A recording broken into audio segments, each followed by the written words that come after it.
MC at Lassie missing in action sa Vice Comedy Club. Hello, showbiz aficionados. Please subscribe and click the notification bell for more celebrity updates. Tara, chikahan na! Tuluyan na bang nilisan ng comedy duo na sina MC Moa, Kalakian at Lassie Marquez ang It's Showtime at maging ang comedy bar na pag-aari ni Vice Ganda? Ilang linggo na kasing hindi napapanood ang dalawang komedyante sa Kapamilya Noontime Show, kung saan naging regular co-host sila mula noong 2024. Hindi na rin nagpe-perform sa Vice Comedy Club ang dalawa. Iniuugnay ang absence ni na MC at Lassie sa It's Showtime at sa Vice Comedy Club sa paninita ni Vice kay MC sa isang YouTube vlog. Kuha ang vlog sa bakasyon nila sa Coron, Palawan kasama ang iba pang mga kaibigan. Sina MC at Lassie ay kasama sa list of regular performers sa Vice Comedy Club. May katungkulan din dito si MC.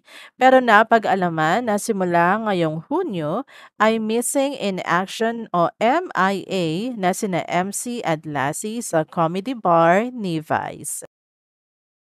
Sa FB account ng Vice ay regular na ina-announce kung sino-sino ang mga magtatanghal gabi-gabi.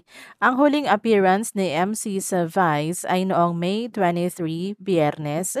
Si naman ay huling napanood doon noong May 24, Sabado. Sa mga nakalipas na buwan, parating kasama sina MC at Lassie sa show schedules ng Comedy Bar. Samantala, nananatili namang aktibo si MC sa kanyang social media accounts gaya ng Facebook at Instagram. May recent IG posts ito, nire-repost din niya ang links ng vlogs nila ng Bex Battalion, ang comedy trio nila ni Lassie at Chad Kinis.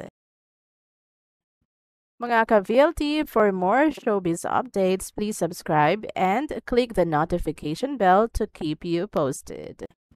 Mga ka-VLT, for more showbiz updates, please subscribe and click the notification bell to keep you posted. Mga ka-VLT, for more showbiz updates, please subscribe and click the notification bell to keep you posted.